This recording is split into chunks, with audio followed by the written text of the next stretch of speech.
no livro do Gênesis. Hoje nós vamos dar sequência à nossa série de pregações no primeiro livro da Bíblia, o livro do Gênesis. Hoje o texto da nossa apreciação é o texto de Gênesis capítulo 15, do versículo 1 ao versículo 6. Eu quero pedir para que a congregação, por favor, possa permanecer sentada em silêncio, à medida em que nós vamos ler a palavra de Deus. Eu lerei de forma audível e os irmãos acompanharão. Peço também aos irmãos que, após a leitura desse trecho da palavra de Deus, permaneçam com as suas Bíblias abertas, para que nós possamos explicar o texto da palavra de Deus. Diz assim, irmãos, Gênesis capítulo 15. Depois destes acontecimentos, veio a palavra do Senhor a Abrão, numa visão, e disse: Não temas, Abrão, eu sou o teu escudo, e teu galardão será sobremodo grande. Respondeu Abrão: Senhor Deus, que me haverás de dar, se continuo sem filhos, e o herdeiro da minha casa é o Damasceno Eliezer? Disse mais Abrão: A mim não me concedeste descendência, e um servo nascido na minha casa será o meu herdeiro. A isto respondeu logo o Senhor, dizendo: Não será esse o teu herdeiro, mas aquele que será gerado de ti será o teu herdeiro. Então, conduzindo-o até fora, disse: Olha para os céus e conta as estrelas, se é que podes. E lhe disse: Será assim a tua posteridade. Ele creu no Senhor, e isso lhe foi imputado para a justiça. Amém, amém. Vamos orar, meus irmãos, vamos pedir a graça do Senhor para este momento de pregação da sua palavra. Senhor nosso Deus, nós com o coração muito grato, já louvamos ao Senhor, já lemos a tua palavra, já devolvemos os nossos dízimos, as nossas ofertas. Isso tudo, ó Deus, é agradável aos nossos corações. Mas, ó Deus, nós sentimos a necessidade de mais. Nós sentimos a necessidade de ouvir a tua voz através da exposição da tua palavra. Pedimos a ti, ó Deus, que o Senhor ajude o pregador, para que ele, ó Deus, possa pregar a tua palavra com fidelidade. Ajuda-me, ó Deus, para que eu seja fiel em tudo. E que o Senhor, ó Deus, dê ouvidos a cada um que está aqui, para que, ouvindo a palavra do Senhor, possam crer, serem salvos e santificados nela. É assim que nós te pedimos, no nome santo de Jesus. Amém, Senhor. Amém. O livro de Provérbios diz que a esperança que se adia faz adoecer o coração, mas o desejo cumprido é a árvore da vida. Quando você deseja algo, quando você sonha com alguma coisa, quando você luta por alguma coisa e aquela coisa não acontece no seu tempo, do seu modo, do seu jeito, o seu coração adoece. A nossa dificuldade, meus irmãos, muitas vezes está baseada no fato de que nós não gostamos de esperar. Para nós, uma hora é muito tempo. Um dia parece uma infinitude. Imagina um mês, imagina um ano, imagina 10 anos. A nossa paciência é muito curta. Nós queremos que tudo aconteça no nosso tempo, do nosso modo, de acordo com os nossos planos. Por isso é muito fácil nós muitas vezes nos desesperarmos. É muito difícil nós esperarmos, especialmente esperarmos em Deus. De modo que esperar é um grande desafio para todos nós como cristãos. A Bíblia nos ensina duas maneiras de esperar. A primeira maneira de se esperar é esperar com esperança. E existe outra maneira de esperar que o livro de Romanos, no capítulo 4, versículo 18, diz, que é esperar contra a esperança. Se já é difícil, irmãos, esperar com esperança, imagina esperar contra a esperança. Ou seja, quando todas as expectativas humanas mostram que aquilo que você aguarda, aquilo que você sonha, aquilo que você almeja, parece impossível. Isso, irmãos, é muito importante para o texto que nós acabamos de ler. Porque o texto que nós acabamos de ler, meus irmãos, retrata o caso de Abrão. O livro de Romanos, no capítulo 4, versículo 18, diz que Abrão, ele creu e esperou contra a esperança. Ele já era velho, ele não tinha muita expectativa de vida, e Deus prometeu grandes coisas para ele. Mas só que essas coisas, elas não aconteceram no estalar de dedos. Elas não aconteceram de uma hora para outra. Ele teve que aguardar, ele teve que esperar a promessa de Deus se concretizando. Por isso que o texto de Romanos 4:18 diz, ele creu contra a esperança. E eu gostaria de perguntar para você, nesta noite, você tem essa paciência toda de Abraão? Ou será que você teria sepultado as promessas de Deus em sua vida?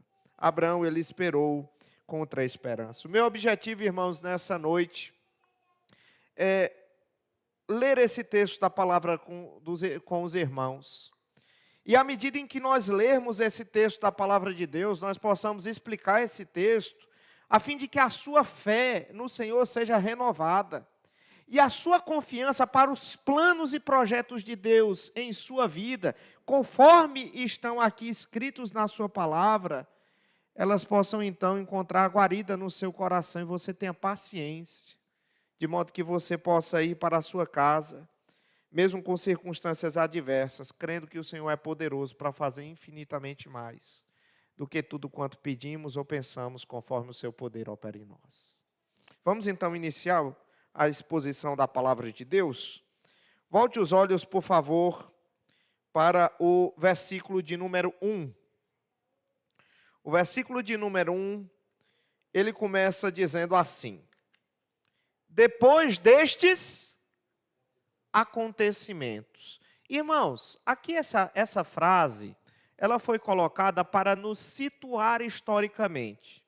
O texto aqui da palavra de Deus diz que o episódio que é narrado aqui em Gênesis 15, do versículo 1 ao versículo 6, aconteceu depois de alguns acontecimentos. Que acontecimentos foram esses, meus irmãos?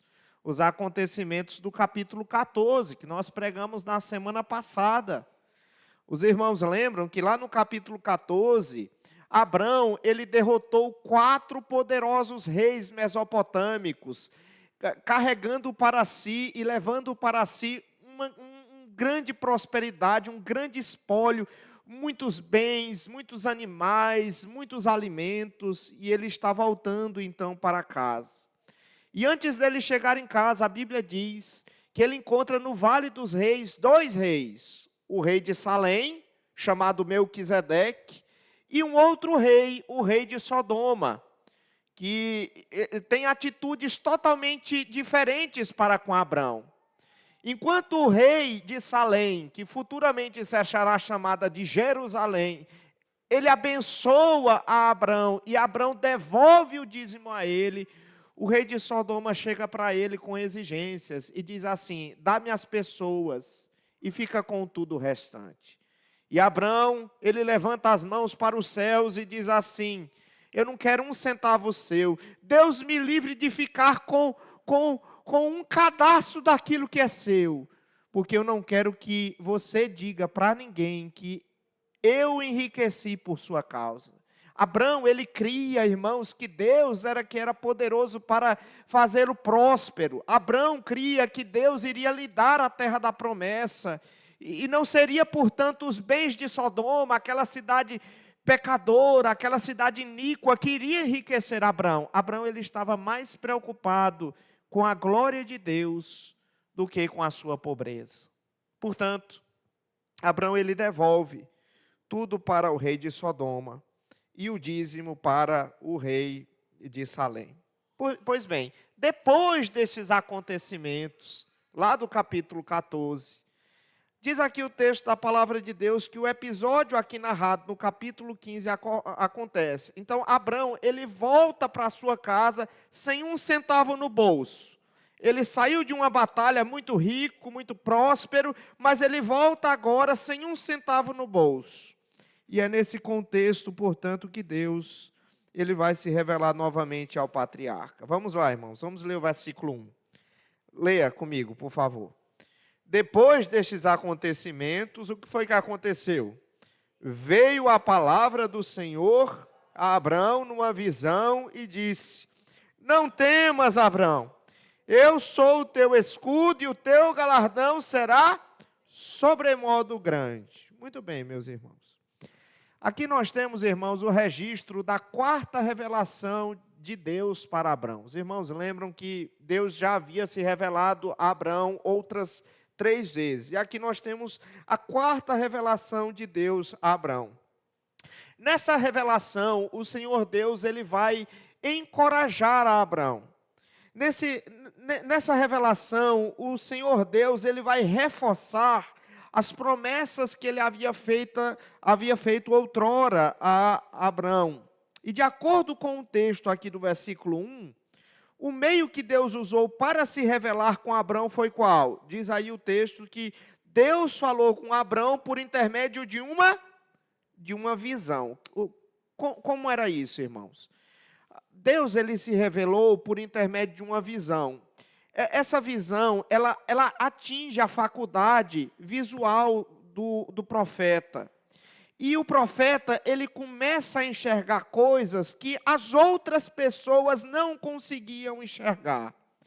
Então, Abrão, ele foi levado a contemplar, de alguma maneira, os desígnios e os propósitos de Deus. E era através dessa visão que o Senhor estava falando com Abrão. E esse era um meio muito comum no Antigo Testamento, Deus se revelar aos profetas. É muito comum você ler os livros proféticos e você encontrar escrito assim: e veio a palavra do Senhor ao profeta fulano de tal numa visão, dizendo.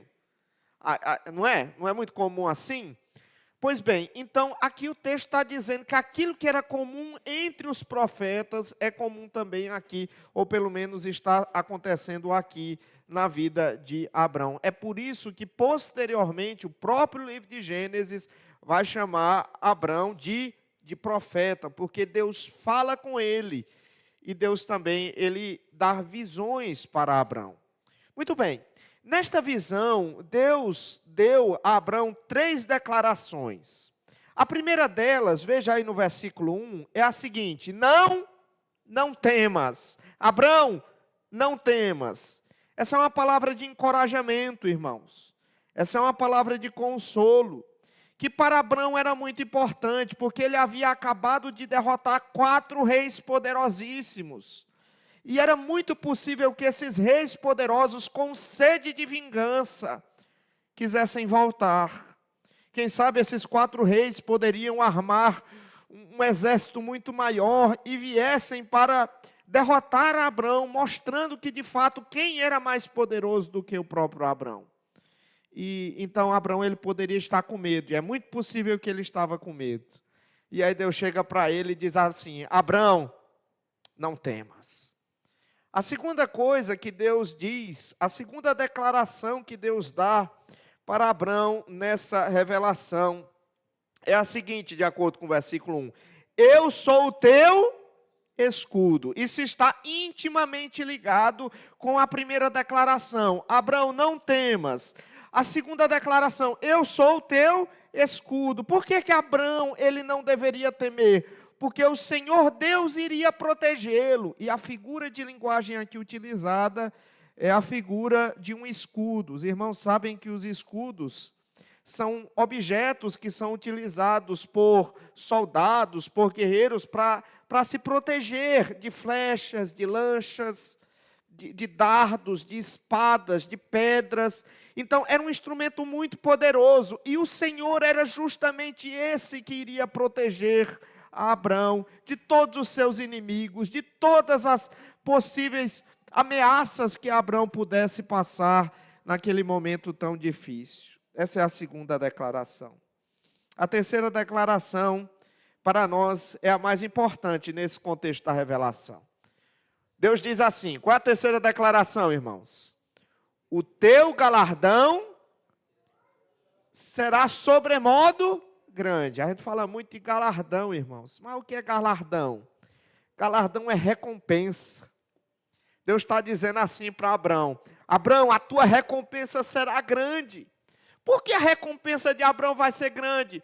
Porque ele havia rejeitado os bens da iníqua Sodoma. Ele preferiu ser pobre do que rico, com aqueles bens todos que eram fruto de iniquidade, de pecado, não é?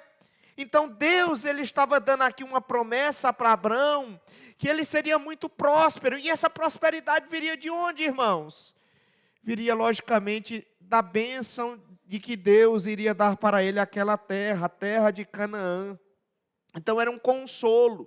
Deus estava dizendo assim para ele: Abrão, porque você não quis aqueles tesouros, e porque você não quis ficar com os bens de Sodoma, que você poderia ficar, saiba de uma coisa, eu vou te enriquecer. Você vai ser muito, mas muito mais rico do que esses tesouros poderiam lhe fazer. Então, são essas três promessas que Deus deu para ele. E aqui, para nós, essa última promessa é muito importante, irmãos. Nós nunca vamos ficar pobres quando nós fizermos a vontade de Deus. Nós devemos abrir mão, meus irmãos, de qualquer coisa, de qualquer rendimento ilícito. Quando nós colocamos a nossa confiança no Senhor, nós não estamos preocupados se amanhã vai faltar ou se amanhã teremos, porque nós saberemos que o Senhor providenciará todas as coisas. Foi o Senhor Jesus Cristo que disse que nós deveríamos buscar o reino de Deus e a sua justiça, e as outras coisas nos seriam acrescentadas. E Abrão entendeu isso, tanto é que devolveu todos os bens de Sodoma. E agora Deus está dizendo para ele: Abrão, você vai ser muito rico. Você vai ser alvo de um grande galardão.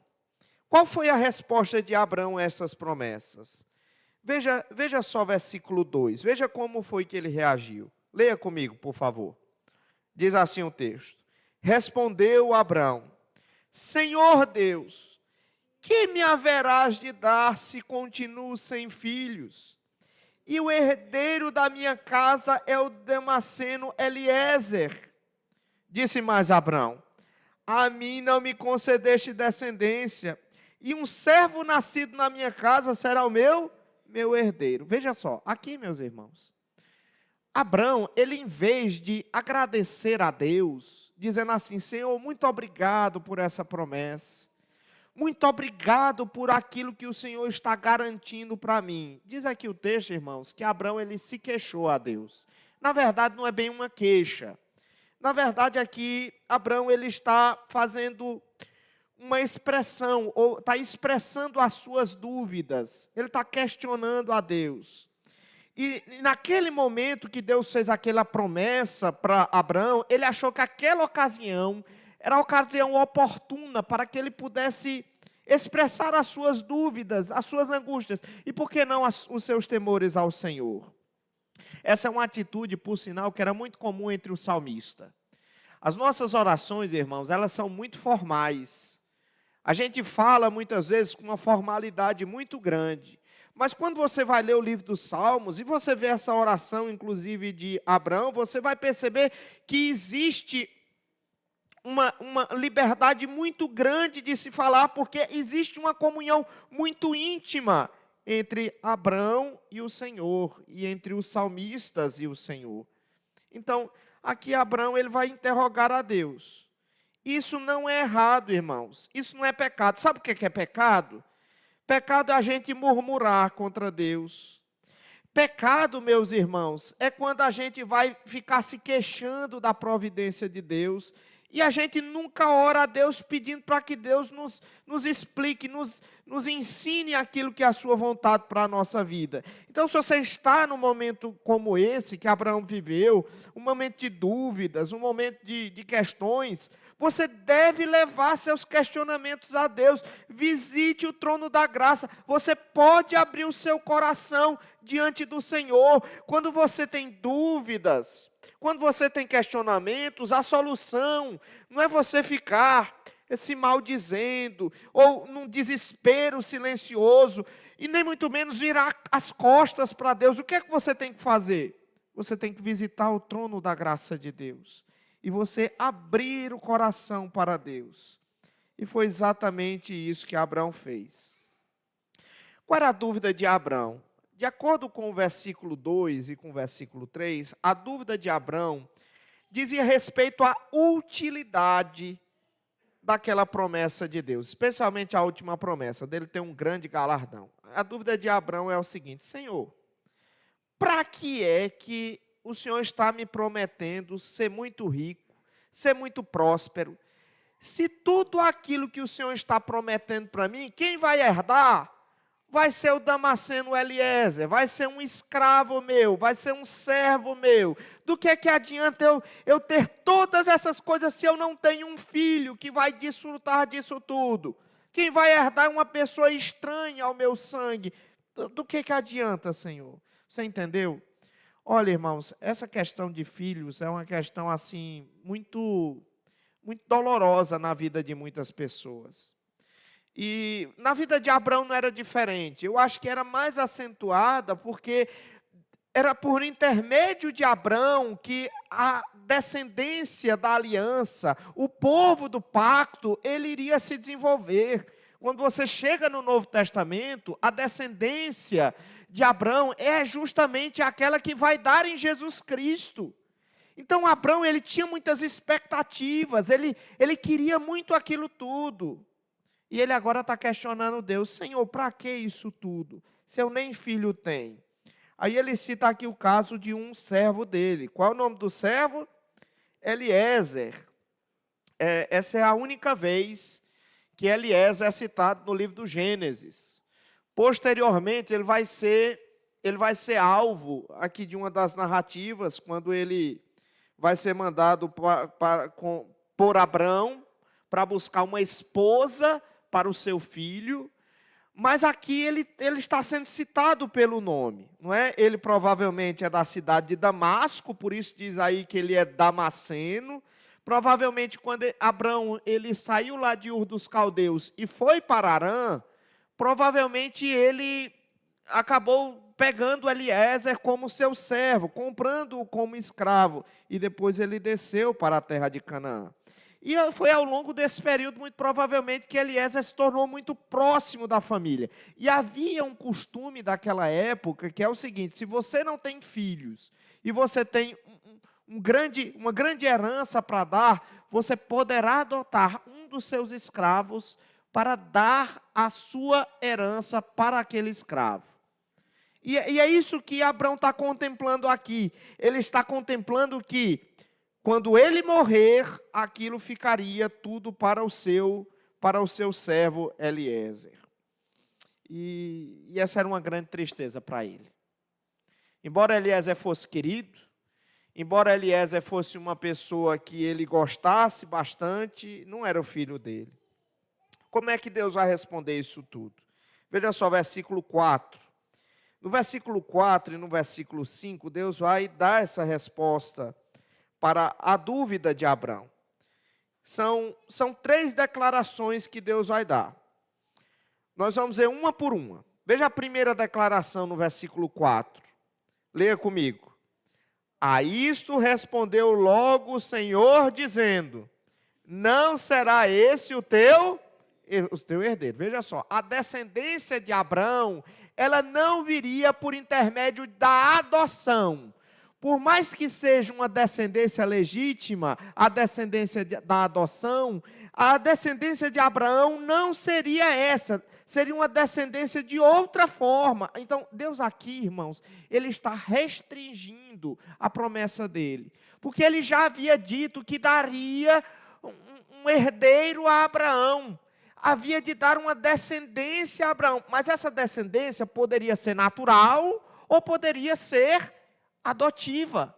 Mas aqui Ele está dizendo assim, não será esse o seu herdeiro, porque a sua descendência não será uma descendência adotiva. Por mais que Eliezer seja fiel, por mais que você goste de Eliezer, ele não será o teu herdeiro. Essa é a primeira declaração. A segunda declaração está no final do versículo 4. Veja só, leia comigo.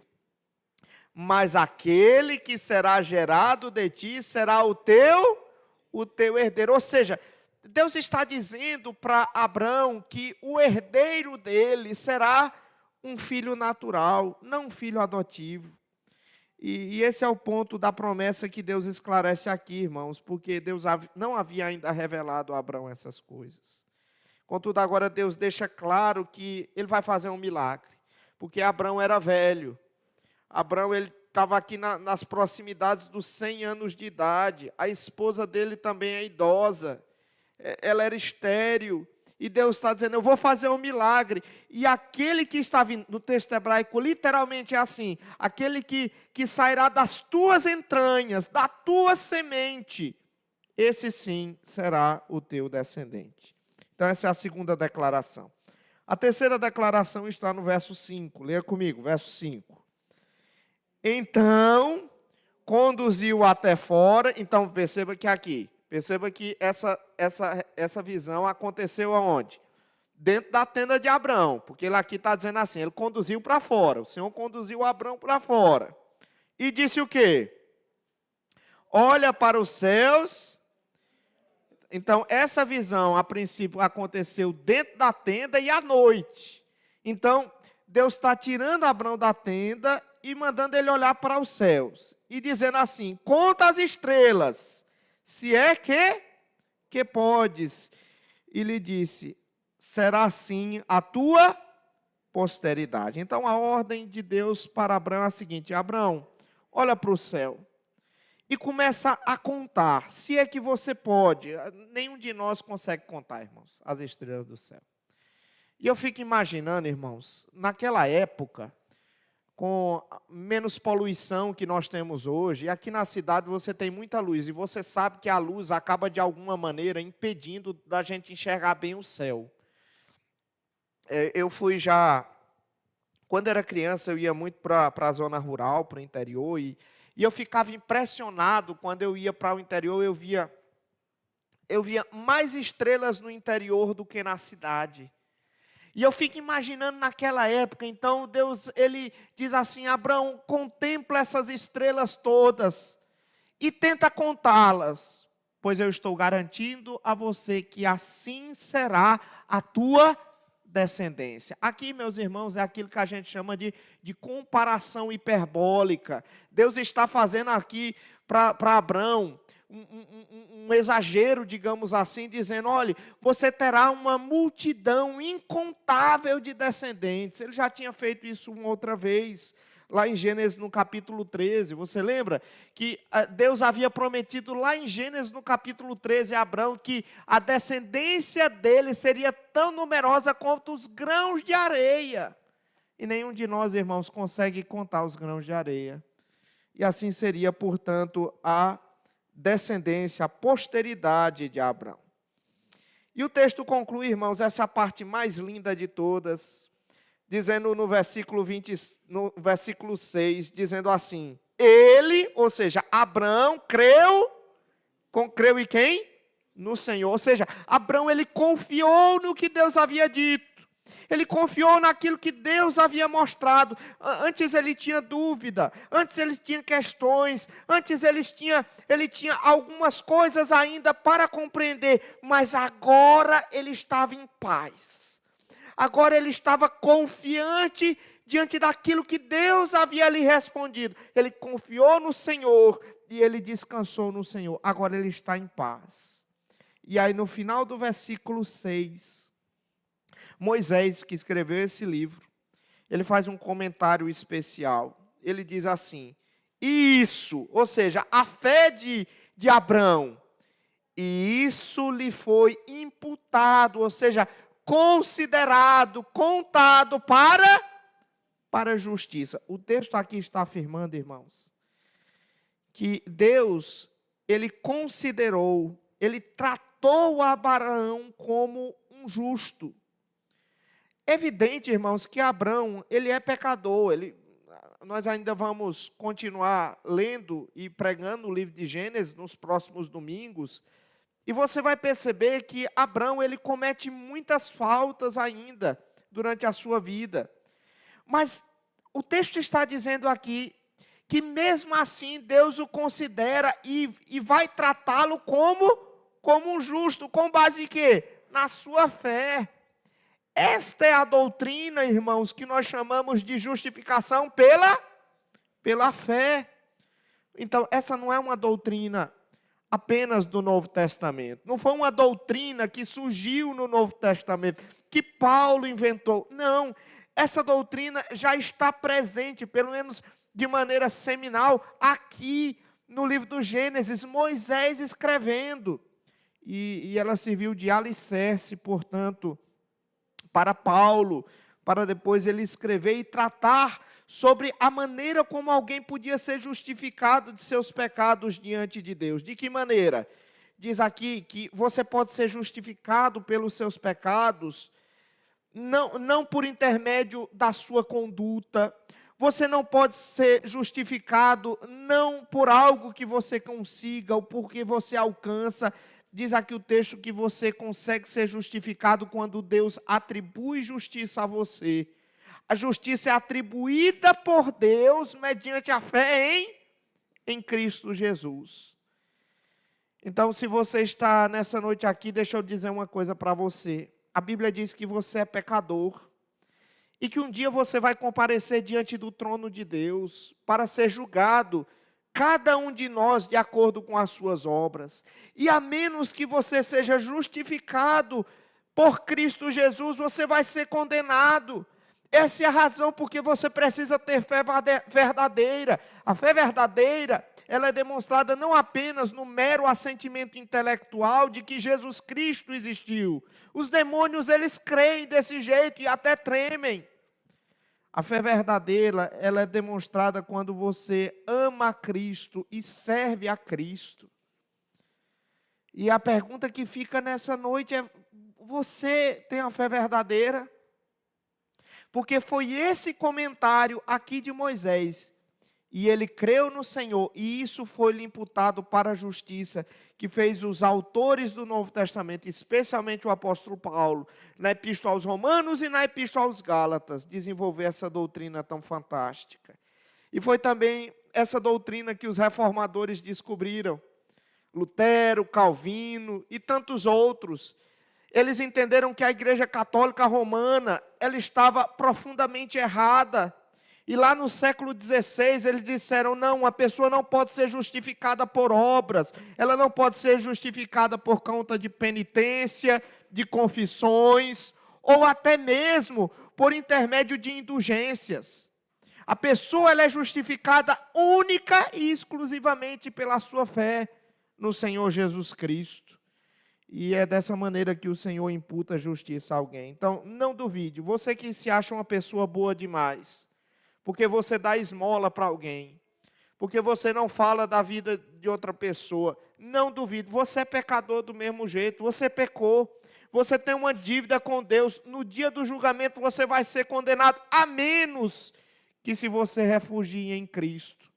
Porque se você se refugiar em Cristo e crer em Cristo, a justiça de Cristo vai ser imputada a você.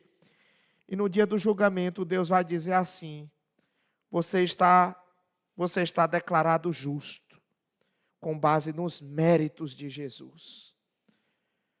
Eu gostaria de terminar minhas palavras, irmãos, pedindo para que vocês abrissem suas Bíblias em Romanos capítulo 4, versículo 18.